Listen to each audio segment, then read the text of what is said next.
এইমাত্র পাওয়া আবহাওয়া দপ্তর থেকে আজকের সবচেয়ে গুরুত্বপূর্ণ খবর।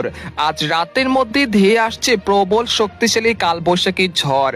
ভয়াবহ তুফান হতে পারে একাধিক জেলায়।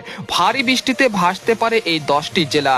এছাড়া আজ থেকে আগামী 10 এপ্রিল পর্যন্ত দেশের বিভিন্ন অঞ্চলে বিভিন্ন সময় হঠাৎ কালবৈশাখী ঝড় ও শিলা বৃষ্টিপাতের সতর্কতা।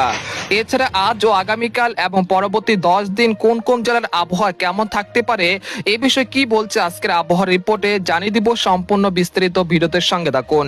আর আপনি কোন জেলা থেকে এই খবরটি দেখছেন অবশ্যই কমেন্ট করে জানিয়ে দিবেন। আর সবার আগে সর্বপ্রথম সঠিক আবহাওয়ার খবর জানতে আমাদের চ্যানেলটিকে সাবস্ক্রাইব করে রাখুন। এবার জেনে নিন এক নজরে বজ্র সহ কালবৈশাখী ঝড় ও শিলা বৃষ্টিপাতের সতর্কতা। বর্তমানে দেশে সক্রিয় আছে বৃষ্টি বলা গর্জন। সক্রিয় থাকতে পারে 10 তারিখ পর্যন্ত। ইতিমধ্যে দেশের অধিকাংশ স্থানে বজ্র বৃষ্টি হয়েছে।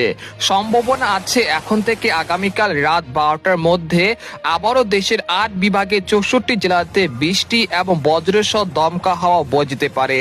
এই সময় কিছু কিছু জেলায় কালবৈশাখী ঝড় ও শিলা বৃষ্টি হতে পারে। প্রিয় দর্শক, আমরা সরাসরি ইউরোপিয়ান স্যাটেলাইট চিত্রে চলে আসলাম। তো এখান থেকে আপনারা দেখতে পাচ্ছেন যে এই মুহূর্তে ঢাকা, খুলনা, বরিশাল, ভারতের পশ্চিমবঙ্গের বিভিন্ন জেলার আকাশ মেঘলা থেকে মেঘাচ্ছন্ন রয়েছে। পাশাপাশি চট্টগ্রাম বিভাগের অধিকাংশ জেলাতে রোদের উপস্থিতি রয়েছে।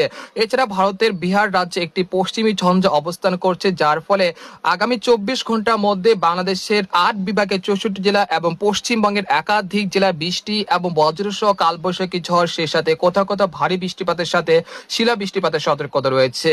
ইতিমধ্যে দেশের মধ্যে প্রবেশ করেছে বৃষ্টি বলয় গর্জন, যার প্রভাবে দেশের বিভিন্ন অঞ্চলে কালবৈশাখী ঝড় ও শিলা বৃষ্টিপাত হচ্ছে।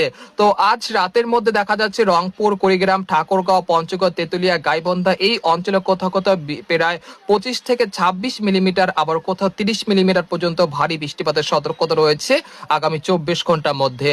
পাশাপাশি দেখা যাচ্ছে মহাদেবপুর, রাজশাহী, সিংড়া, বগুড়া, সিরাজগঞ্জ, কুষ্টিয়া, পাবনা, নাটোর এই অঞ্চলে কোথাও কোথাও প্রায় 10 থেকে 12 মিলিমিটার পর্যন্ত মাঝারি বৃষ্টিপাত হতে পারে। তাছাড়া সরিষাবাড়ি, জামালপুর, শেরপুর, ময়মনসিংহ, মাধান, নেত্রকোনা এই অঞ্চলে কোথাও কোথাও প্রায় 10 থেকে 15 মিলিমিটার পর্যন্ত হালকা মাঝারি বৃষ্টিপাত হতে পারে। এবং ঢাকা বিভাগের কাপাসিয়া, নাগারপুর, ফরিদপুর, মাদারীপুর, মুকসাদপুর, মুন্সিগঞ্জ, নারায়ণগঞ্জ, মানিকগঞ্জ, কাপাসিয়া, কটিয়াদি, নরসিংদী এর আশেপাশের জেলাগুলোতে প্রায় 22 থেকে 25 মিলিমিটার পর্যন্ত হালকা মাঝারি বৃষ্টিপাত হতে পারে। আর খুলনা বিভাগের যশোর, শাইলকোপা, মেহেরপুর, চুয়াডাঙ্গা, তারপর লোহাগাড়া, তারপরে মেহেরপুর এই অঞ্চলে কোথাও কোথাও প্রায় 10 থেকে 20 মিলিমিটার পর্যন্ত হালকা মাঝারি বৃষ্টিপাত হতে পারে। পরবর্তীতে বরিশাল, পিরোজপুর, মাঠবাড়িয়া, খেপুপাড়া, লালমোহন, বুরুহুদ্দিন, ভোলা, ঝালকাঠি এই অঞ্চলে কোথাও কোথাও প্রায় 22 থেকে 23 মিলিমিটার পর্যন্ত মাঝারি বৃষ্টিপাত হতে পারে। তাছাড়া